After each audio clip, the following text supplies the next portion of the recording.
Alright, let's have a demo for a recent experiment we did. A spike for opening a Hydra head in a Hydra head. It's been an experimental exploration here, and I want to show you a bit of a small tutorial I wrote on this branch. This will not going to be released right away, but that's something we wanted to try out at least.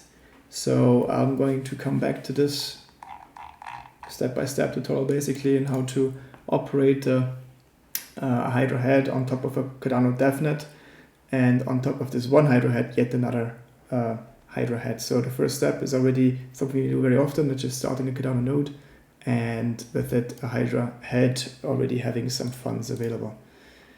Right, so let me just move my screen over here. Some terminals prepared. So this one starts Cardano DevNet and a Hydra node, and everything's available. Move this a bit out of the side, so maybe by showing this is the whole DevNet's contents. I think that's all of it, yeah. So all the UTXOs on this whole Inception demo Cardano node socket. We would see this already is the Hydra head output. So this one contains about 102 ADA, T-ADA tokens for the Hydra head thread token, participation token, and some datum kind of securing the chain here, the Hydra head on chain. We have here, I believe, 3 outputs. These are basically the Hydra scripts published onto the DevNet, all in one transaction, and some more outputs where we distributing funds to participants or to our Hydra node here. So this is already running a layer 2 on the DevNet. So we can just go back here. This is what we just did. We can now really show what's going on in this Hydra head, this layer 2 Hydra head, by using our terminal user interface. And we see this is the layer 2 head. It's open. This is its ID 245. You see this is a token name also here in the layer 1. And we have this 100 ADA locked up. It's 102 on the layer 1 with some deposit on top. So that's already available. And now to open yet another head on top, we need to do some things manually, which is otherwise was done here already automatic in the background. So first step is really to publish the Hydra scripts yet again on this layer 2. So that's what we do here. You will see 3 outputs being created. These 3 here, each of them containing a script of the head protocol. We have 3 of the main protocol logic, and this is now ready. And now if we would open a head, we can basically use this output and this key here, which is in yellow, for opening a head. But we need to have something to be able to be committed into the head. So this is also briefly explained here. So we want to create a new key, layer 3 wallet. Just copying this over here. So now we have a new key here, wallet v key. And if we now, in order to commit something into this soon to be layer 3 head, we need to create a new output here in layer 2. We can use this terminal user interface a bit for this. Let's say 12 ADA should become available for layer 3. So we can enter the address, and now this one. We separated between what we had, I guess, 20, right, we had 100, I think. No, a bit less, right? We separated now 12 ADA here, and these are available on this wallet, which we can now use to start a Hydra node. And this is here. So we start a Hydra node now, some new ports which are not used yet. And this is the new argument for saying, okay, we want to start a head in a head, and a tribute to the Inception movie, right? A dream in a dream.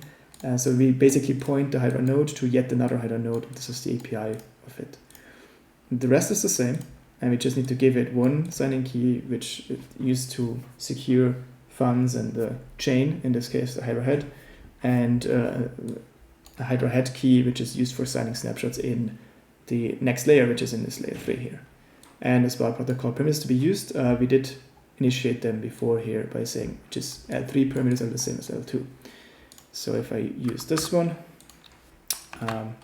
I need to have the scripts transaction ID from before, which got published here. So if I do that, Hydra node runs now here, and we can do the same. We can also just open this terminal user interface now on this port 4003, as we said. Now this one here shows the Hydra head, layer 3 Hydra head, which is currently idle. Now, if we want to start initiating a head, we can use the terminal user interface for this. So press I.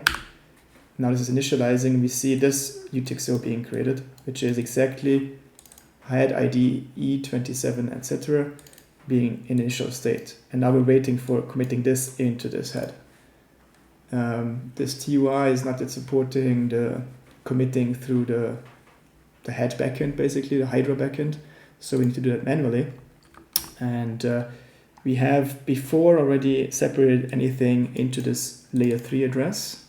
So we can just take it, query the layer 2, what UTXOs do exist for this wallet, put it in a JSON file, prepare a commit transaction using the HTTP API yet again, and we need to sign a proof with this layer 3 wallet that this is indeed fine to take it from L2 to L3. And we then submit the transaction through a WebSocket, which is the Hydra way to submit a transaction. And if we do that, we will see a commit transaction and a collect transaction right away, and the head will be open right away. So let's see. Oh, no such direction. Why? Try to submit it. Too bad. Yeah, wallet wiki doesn't exist. Let me check. Maybe I executed this in the wrong directory. Okay, let me just kill this shell briefly.